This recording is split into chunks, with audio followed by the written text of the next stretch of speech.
Hey guys, how's it going? I'm Sydney from PhoneDog.com and welcome to this week's episode of The Dog Pound. I thought about wearing my hair in a mohawk for this show, but I decided not to. So, I just thought I'd share that with you. Let's get started with the news.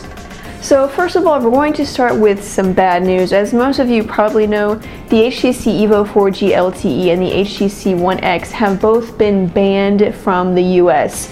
In this crazy story about an ITC ruling from last year, actually, both of them have been banned from entering the US. Now, the problem is, the ITC ruling was in regards to a patent that HTC infringed. It was an Apple patent, and HTC said they fixed the problem, they took the issue out of the software, it's no longer going to be a problem, but for some reason customs can't figure that out, and so both phones have still been banned from entering the US. Now, we did get an update to this story. HTC has said that they've managed to get a few of their devices into the States. We don't know which devices, so it could be the EVO 4G LTE, it could be the One X, it could be neither one. So we're going to keep you guys updated, but if you've pre-ordered one of these phones and you're wondering where the heck it's at, this is probably why it isn't there. It's because of the Apple patents, and customs still thinks that the phones infringe on the patents even though they don't. We'll keep you guys updated. Now, if you've pre-ordered an EVO 4G LTE and you want to know what you're missing out on, check out Aaron's review of this phone. He's uploaded the video to our YouTube channel. It's also on PhoneDog.com. I've said it before that the EVO 4G LTE is easily going to be Sprint's best phone when it hits, if it ever does get here. It's got a 4.7-inch super LCD HD resolution display, gorgeous hardware, an 8-megapixel camera, dual-core Snapdragon S4 processor. It's basically like an HTC One X, but for Sprint, and it's called the EVO 4G LTE. So watch that review so you know what to look forward to if we ever get those phones in the States, the two-part review, so check that out.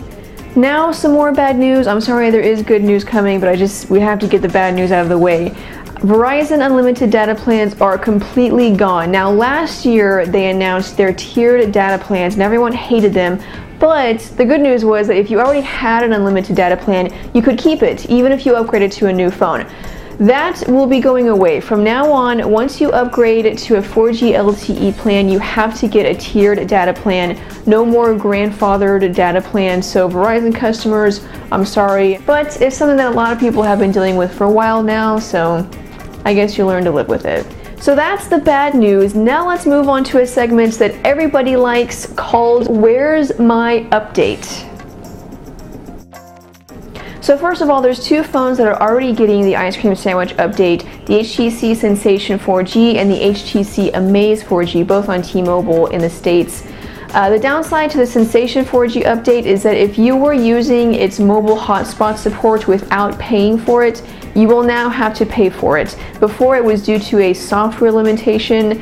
You were able to get that feature for free, but once you upgrade to Ice Cream Sandwich, you will have to pay for it. But at least you Sensation and Amaze owners, you'll now get to enjoy Android 4.0. Next up, Motorola has updated its Android 4.0 rollout schedule, so here are the details. The Droid Razr, Razr Max, and Zoom Wi-Fi plus 3G will be getting Android 4.0 in Q2 of this year. The Droid 4, Droid Bionic, Droid Zyborg 8.2, Zyborg 10.1, and the Zoom Family Edition, along with the Atrix 4G and Atrix 2, will be getting Android 4.0 in Q3. The Photon 4G will be getting Android 4.0 in Q4. And phones that will not be getting Android 4.0 are the Admiral, Droid 3, Droid X2, Milestone 3, Milestone X2, and the Motorola Pro Plus. Those will remain on Android 2.3.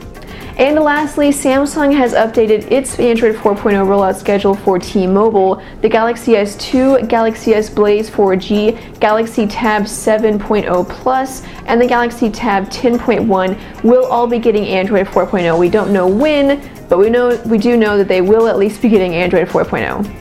Moving on, we recently heard a report from the Wall Street Journal that said that Google could possibly be releasing multiple Nexus phones and tablets, which is kind of breaking away from the norm because usually they just release one Nexus phone, and we haven't quite seen a Nexus tablet, even though the Motorola Zoom was sort of supposed to be that. But now we could be seeing several or a couple of Nexus phones and a couple of Nexus tablets.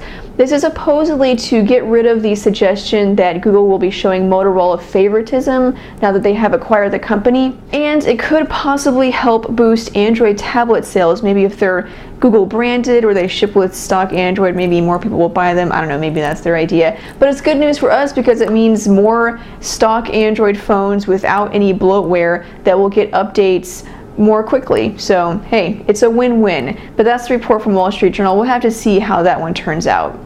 And just so the entire show is not about Android, let's talk about some news about some other operating systems. Aaron recently posted his full review of the Samsung Focus 2. This is a Windows Phone device hitting AT&T for only $50, which is a great price. We've talked about this phone in previous episodes of the Dog Pound. It has a 4-inch Super AMOLED display, a 1.4 GHz processor, a 5-megapixel camera, and of course ships with Android or Windows Phone 7.5. See, it's all the Android news. It totally just threw me off. So watch his full review to see if this is something that you would be interested in, and if you're on AT&T, check it out. So that is the show. Thanks guys for watching. I hope you enjoyed it. Check out the description below the YouTube video. I'll have links to all of the news articles that I discussed in the video. But until then, follow me on Twitter if you would like, at phonedog_Sydney. Keep it on phonedog.com for more news, updates, and reviews, and I will see you guys later. Bye!